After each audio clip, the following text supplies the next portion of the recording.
This season preview is brought to you by Manscaped's brand new Ultra Premium 2-in-1 Shampoo and Conditioner. This luxurious lather cleanses and nourishes in just one step. Using coconut water, green tea, and aloe, this non-greasy daily formula is naturally hydrating and rich in antioxidants to revitalize the look and feel of your hair. So head on over to manscaped.com and use the promo code SACCITY for 20% off and free worldwide shipping. The new Ultra Premium 2-in-1 Shampoo and Conditioner from Manscaped. Take care of hair everywhere. Yeah. Help your beans out. Get the lawnmower. It is time. The season preview. Hey, Bengals. Since they won the division, we are going to do their season preview breakdown. We have their offense, their defense. We're going to give you the schedule breakdown and then record predictions and preseason rankings. We are not doing odds today. I might just make up some odds on my own just because our wonderful producer Vincent is out. AJ, I'm going to start with Dylan actually on this one. I'm switching it. I know you probably weren't prepared for it, but I don't care. You will figure it out. I'm going to ask Dylan, what is the next level for this Bengals offense that you would like to see them hit? They get to the Super Bowl last year. What's that next level to put them kind of over the top?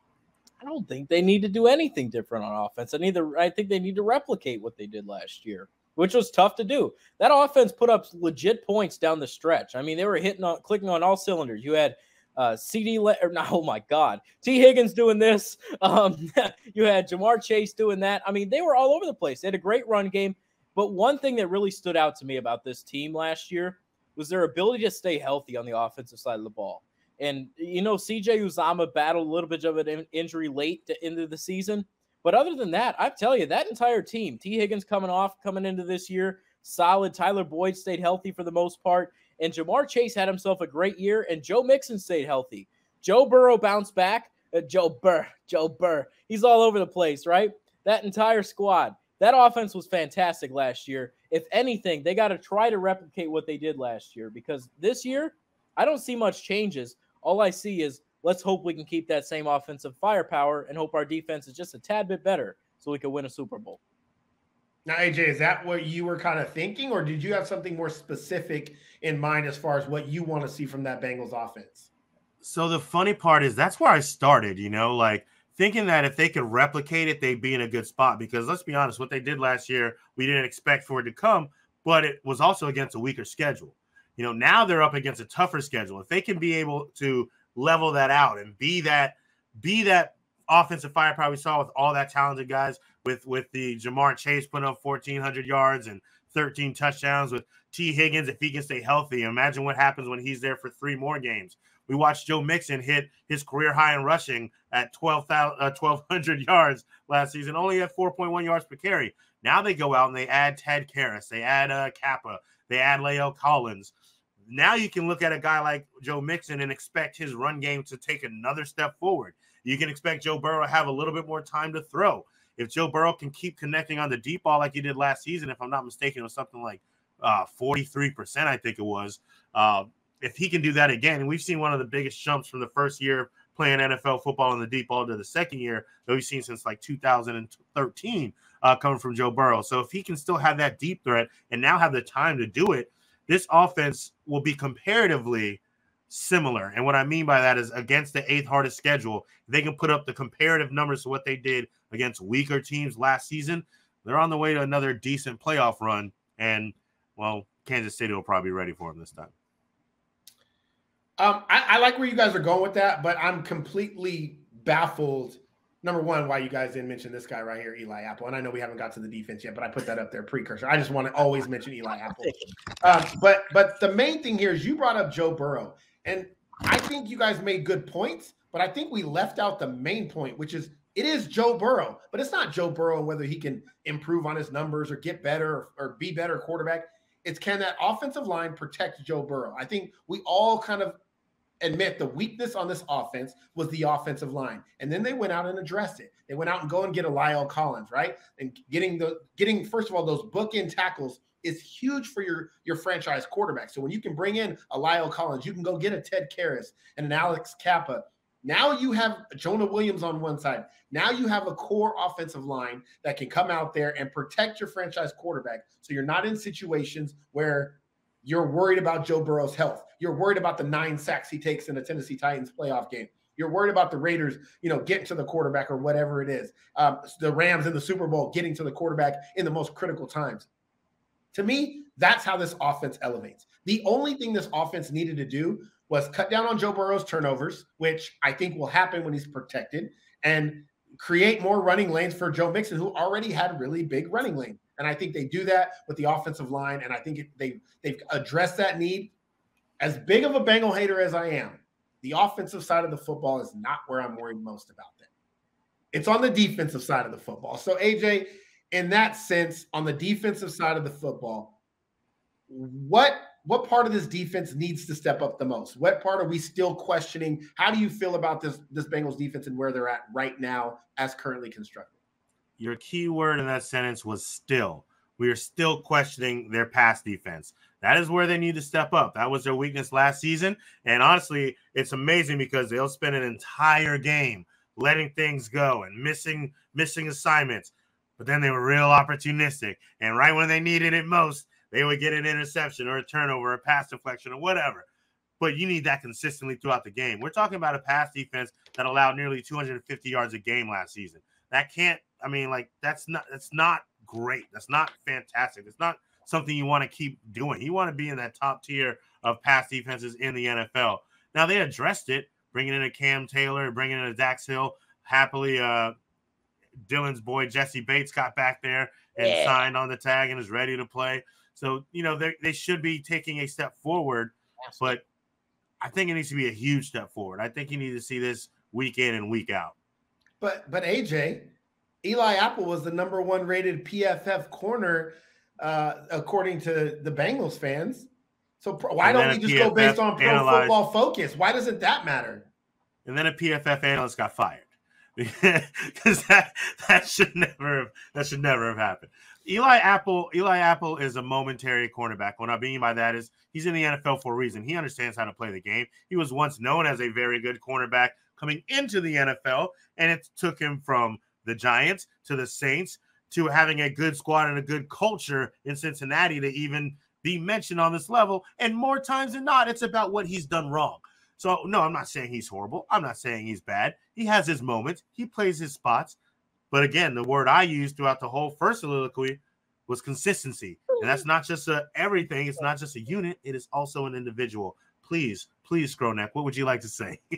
Go ahead. I found out during my time here in Ohio why Bengals fans love Eli Apple so much. You know why? He was a big factor for that Ohio State football team. He was all over the place for Ohio State. Just figured that out? No, it's not. I didn't just figure that out, but I asked literally across people that I've met here in various locations, not saying where. I asked them about Joe Burrow. A lot of them played him in high school. A lot of people call him a dick. I'll be honest here. Not a lot of people from the area think Joe Burrow's real nice. 5 straight people. Oh, Joe Burrow? Yeah. Eli Apple. Joe Burrow, 72-0 on us. Great quarterback, but an asshole. Like, everything about him is bad, right? Eli Apple, they're like, oh, everybody loves Eli Apple. He was big at Ohio State, won a lot of games for him, whatever. And then he goes to the Bengals, an Ohio team. Everybody loves Eli Apple because of that reason. Well, we also got to remember that those dick comments, asshole comments, some Ohio State fans are bitter at Joe Burrow because he left Ohio State. Remember that. It's not just deep rooted in he's an asshole, but he left Ohio State to go to LSU and was the quarterback for one of the best teams in college football history and win a national title. That's fair. However, I will say one more point here. He said Urban Meyer was on the sidelines before this, right? But the buddy I met said that he went to shake Burrow's hand after the game, and Burrow goes, "Nah, I got to talk to Urban," and walks off. Okay, that's not. Nah. That's not. Again, he goes to the handshake. You shake everybody's hand that ever reached out to you. Look, I'm not going to judge Joe. Lines, whatever, and you go up and fake it and go, "Nah, I got to go talk to Urban." I'm not gonna judge Joe Burrow based on somebody else's experience with Joe Burrow. That's not what I care about. But to the point of whether Bengal fans like Eli Apple or not, that has nothing to do with whether the man can play football or not. Like, again, to AJ's point, when I say Eli Apple, okay, I'm gonna be honest, Eli Apple's trash. I'll say it. I'll say he is not a good corner. And you said he had good years in New York, and I watched him play the Dallas Cowboys. And he get burned every game. Those are not my words. You said he played well in New Orleans. I said and New it York. took no. I said it took him. I said he was good coming into the league, and that's what people wanted. But he had to go through New York. He had to go through New Orleans. And it took, yes. Okay, then let me clarify, because he was not good in New York and he was not good in New Orleans, and he went to the Raiders and they didn't want him either. And yes, did he at times last year have big moments? He absolutely did. That Tyreek Hill game when they came back against the Chiefs, he absolutely stepped up. Kudos to him. He played a really good game for 3.5 quarters in the Super Bowl. And guess what? When it mattered most, he got torched by Cooper Kupp. I'm not trying to just pile on Eli Apple. This is a defensive issue within the entire system of the Cincinnati Bengals. They struggled in the secondary. We love guys like Chidobe Awuzie, who played out of his mind last year. But again, a guy I know really well. I watched him at Colorado. I watched him at the Dallas Cowboys. He is a good corner, but he gets exposed at times. They have a solid defense with solid corners. They've added pieces to it with DJ Reader. I like what they've done. I still need to see it come to fruition on the field. I think the defense, that as good as they played last year, was more about momentum and hot and being streaky. And to replicate that is something that I still need to see throughout the course of a 17-game season. And that's all I'm really worried about with the Bengals is if they play in a tough AFC, and they're going to have to duplicate that success on that side of the ball once again. Now, AJ, what exactly, outside of just the specifics of offense and defense, what specifically are you looking for? Maybe something that we haven't talked about. What are you looking for from this Bengals team that might be able to get them over that hump or create them a situation where they can get to that next level and compete with the Kansas Cities and the Buffaloes that we think are always up there? It's the big one that everyone's already paying attention to. It's the offensive line play. That was the thing that we looked at to see what this squad was going to be about. It likened it to the Chiefs 2 years ago, losing in premier fashion to the Bucks. 20 pressures. What I think it was like 20 or 40 pressures. Can't remember. It was astronomical for a 29. I think it was. Yeah, right. Patrick Mahomes running for his life. And what do they do in the offseason? They go out and spend so much money on the offensive line. We've got a commodity back here. We have to protect him. The Bengals go to the Super Bowl. Honestly, wasn't sacked as much as you thought they would be in that Super Bowl after they were for every other game of the playoffs. Lose the Super Bowl. What do? They go out and they bring in a bunch of guys to help this offensive line. Now you are looking at protection for an elite-style quarterback, for a running back that we still know has a lot in the tank, just hit career-high numbers, and a team that's loaded on offense that may allow this offense to step up to the level that Dylan was so shy to say. The next one. So that and the small one that's just for fun, Jamar Chase. He's chasing Justin Jefferson and trying to do the things he's been doing. So I'm looking to see if he can put up back-to-back seasons with over 1250 is what I'll say, even though I know he put up 14 last year. And if he can have double-digit touchdowns again this season. And maybe can he get over 90 receptions? I'm talking like I want a huge year for him. I know that's going to be tough, but I want to see if he's capable of doing that because that will really put him solidly in that top 3 conversation of wide receivers in the NFL. Yeah, I think Jamar Chase is going to have a big year in order for the Bengals to be successful. We're taking a look at the schedule now, and we've talked about the AFC schedules in general just being in a tough division. They're playing a tough division, how hard they can be. You see that the way they start the season is division opponent. Uh-oh. Yeah. He's coming back, guys. It's okay. Games here. Dylan.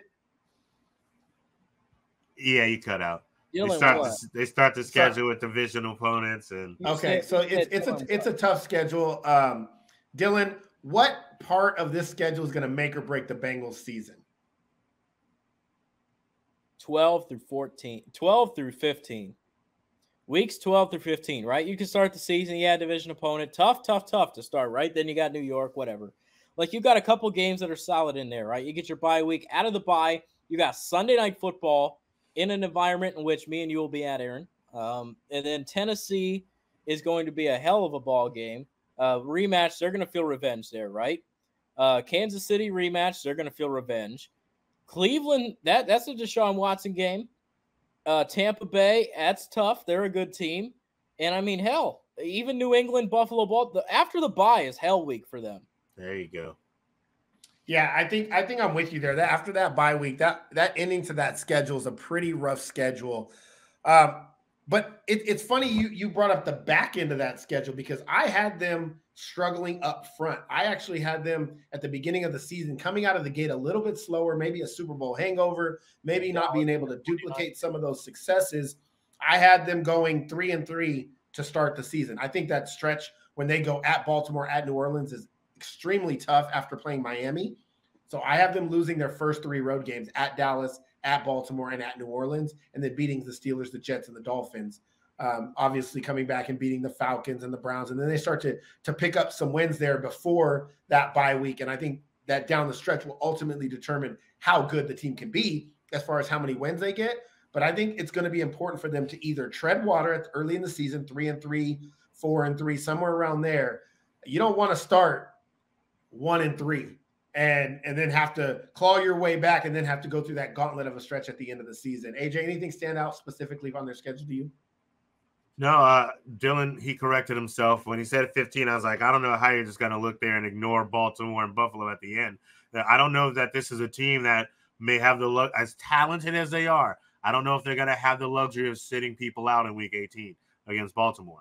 You know, that might be a pretty big game. So you look, and especially having Buffalo before that, if they're in a spot where they need to win in week 17 so they can sit people out week 18, well, you're up against Buffalo, which is probably one of the best teams in the NFL at that point, barring injury and everything we think is going to come to fruition with Josh Allen. So I think after he fixed it and went all the way from the bye week to the end, even throwing Tennessee in there, that I think he's got it right. That's the stretch. They just need to stay, again, consistent. Last year, there was a lot of up and down. You know, one week we're talking about how great this team is. The next week we're watching them be down by 21 for the Chargers, come back, and then still lose by 20. So consistency is the key. Consistency is the key. Okay, so we don't have the over-under numbers. I'm going to just give you some over-under numbers. I don't want you to tell me over-under. Joe Burrow, 4,700 passing yards, over or under? We're going to go over. Dylan? We're going to go over. Oof. That's a good number. That's the point. 46. What's that? Under? 46. He goes under. Okay.